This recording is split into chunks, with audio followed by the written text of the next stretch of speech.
ज़्यादातर लोगों के दिन की शुरुआत ही पोहा, समोसे और चाय से होती है, लेकिन क्या आप जानते हैं जिन डिस्पोजल प्लेट, अखबार या ग्लास में यह नाश्ता परोसा जाता है वो हमारी सेहत के लिए खराब है। दरअसल आजकल डिस्पोजल और प्लास्टिक ग्लास में चाय नाश्ते का चलन तेजी से बढ़ रहा है। दुकान तो दुकान, लोग घरों में भी डिस्पोजल या थर्माकोल के कप यूज़ करने लगे हैं, लेकिन डिस्पोजल में चाय पीना इतना खतरनाक है कि इससे कैंसर हो सकता है। लोकल 18 के जरिए हम आपको बताते हैं कि ज़्यादा डिस्पोजल इस्तेमाल करने से की सेहत पर बुरा असर होता है, क्योंकि इसके प्लास्टिक के तत्व शरीर के अंदर जाकर कई बीमारियों को जन्म देते हैं। आइए जानते हैं डॉक्टर से। लगा दिया गया है। वो पर्यावरण संरक्षण अधिनियम 1986 की एक धारा के अनुसार इस पर 20,000 से लेकर के 1 लाख रुपए तक जुर्माना है और आवश्यकता पड़ने पर 5 साल की सजा भी की जा सकती है। प्लास्टिक के बारे में हम बात करें तो इससे होने वाले गंभीर रोग भी बहुत सारे हैं। जैसे हम कैंसर की बात करें, हृदय रोग की बात करें, डायबिटीज की बात करें। आज हम सामान्य देख रहे हैं कि प्लास्टिक के कप हैं, प्लास्टिक के गिलास हैं, खाने के बर्तनों में प्लास्टिक का प्रयोग होता है। इसमें बिस्फिनोल ए नाम का एक केमिकल पाया जाता है जो कैंसर के रोग का कारण बनता है। प्राचीन समय में हम देखते हैं कि आयुर्वेद में चांदी के, लोहे के या तांबे के बर्तनों का अलग अलग बीमारियों में प्रयोग होता था।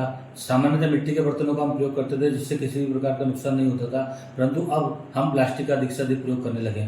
प्लास्टिक कभी नष्ट नहीं होता, तो नष्ट नहीं होने से इससे छोटे छोटे माइक्रोन्स होते हैं। आपने माइक्रो प्लास्टिक के बारे में सुना होगा। 5 mm से कम इसके कण होते हैं।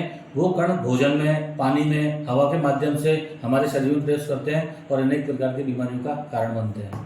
प्लास्टिक की थैलियों में, प्लास्टिक के बर्तनों में, माइक्रोवेव में छोटे छोटे प्लास्टिक के जो माइक्रोन्स होते हैं, पार्टिकल होते हैं, वो हमारे शरीर में अंदर जाते हैं और हमारे शरीर के जीन होते हैं जिससे बहुत सारी बीमारियां होने की संभावना होती है, उनको डैमेज कर देते हैं। इसलिए प्लास्टिक का उपयोग कम से कम किया जाना चाहिए।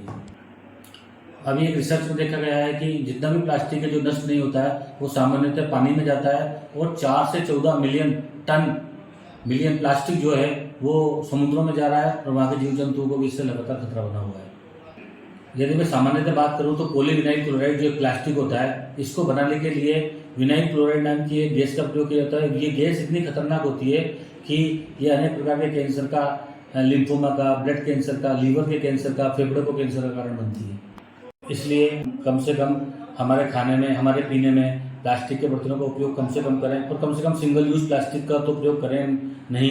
और इसके अलावा प्लास्टिक के बर्तनों का प्रयोग करने के बाद में उनको इधर न फोके, उनको सरकारी नियमों के अनुसार जो उनके ग्रेडेबल, जो उनको अपव्यय करने की जो प्रोसेस है उसको अपनाना चाहिए, क्योंकि ये कई बार पानी में पड़े रहते हैं। पानी में इनके द्वारा पानी दूषित होता रहता है और वो वही पानी किसी न किसी माध्यम से हमारे पास आता है, हमारे खाने में प्रयोग होता है, पीने में प्रयोग होता है। इसलिए कैंसर जैसी गंभीर बीमारी